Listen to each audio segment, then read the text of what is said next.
Let's eat! Itadakimasu! Oishii ka na?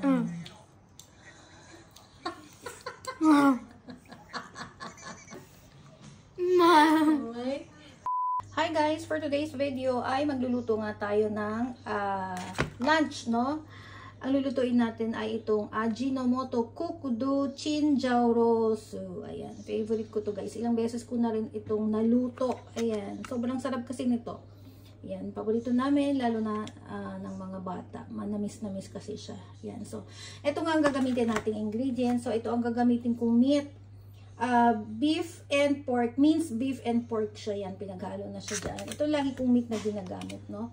Tapos itong takenoko, pare-pareho ang hiwa niya, piman, tapos itong konnyaku. Tapos alagyan ko rin siya nitong katakuriko para mas malapot, no? Yung ating chinjaurosu. Ayan, hiniwa-hiwa ko na siya guys para ano na lang natin siya, ilalagay na lang natin siya sa fry pan. Ito, gamit na tayo ng mantika. So, magluto na tayo guys. So, ayan guys, naglagay na ako ng mantika, no? Konting mantika lang sa ating fry pan. At unahin nating ilagay itong meat, no? Itong giniling.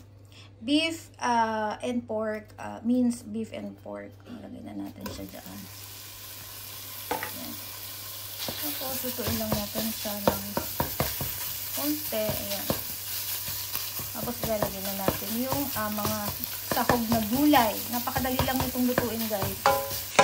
So ayan guys, nilagay ko na yung mga sahog nating gulay, no. Inuna ko pinito sa konting mantika, syempre yung meat, no, yung minced beef and pork. Tapos sinunod ko na yung takenoko, bamboo shoot, yung piman, ano bang tawag dyan, bell pepper, and then yung konnyaku.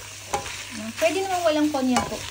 Okay lang kahit takenoko lang, bamboo shoot and yung bell pepper lang. Pero ako kasi original, kapag naluluto ako, nilalagyan ko ng ibang sahog para mas maraming makakain ng gulay, mas masustansya. So pag medyo malambot na to guys, no, halu-haluin lang natin, madali lang naman to lumambot. Ilalagay na natin itong Kokudo Chinjaurosu. Ayan, yung sauce. Nasa loob niya yung sauce, no? Alambutin lang natin to. And guys, pag malambot na tong gulay, haluhulay natin siya ng konti. Pag malambot na siya, madali lang naman ito lumambot. Ilalagay na natin yung sauce, no? Ayan. Ayan siya. Ang ganyan lang tignan kasi colorful siya. Ayan.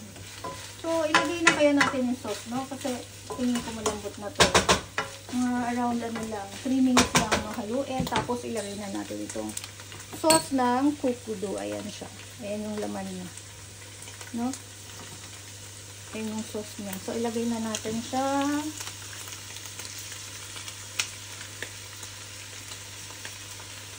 So halu-haluin natin siya guys. Ayan. Pagkalagay ng sauce, halu-haluin lang siya ng konti. Around 2 minutes. Madali naman lumambot itong mga gulay. Pampalapot ng sabaw. No, ayan. So, 1 tablespoon lang guys.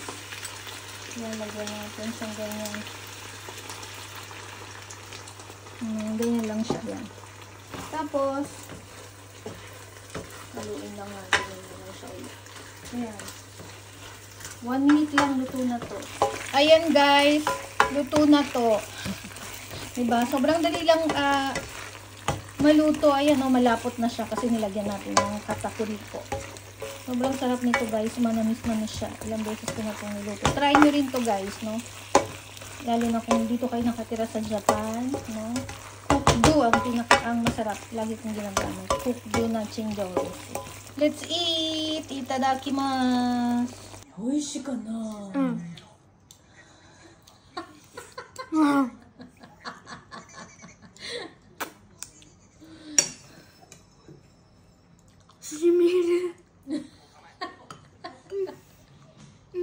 Okay. Thumbs up. 2 thumbs up. 2 thumbs up. Okay. 5 tabete. May naubos yung masarap to guys. Pero nakakakain naman siya kasi favorite niya yan eh. Chinjaurosu. Lalo na yung takenoko. Yung bamboo shoot. Favorite niya yan. Dawa masato. Oishii desu ka? Oishii? Thumbs up. Masato. Busy siya sa pagkain at sa matulog.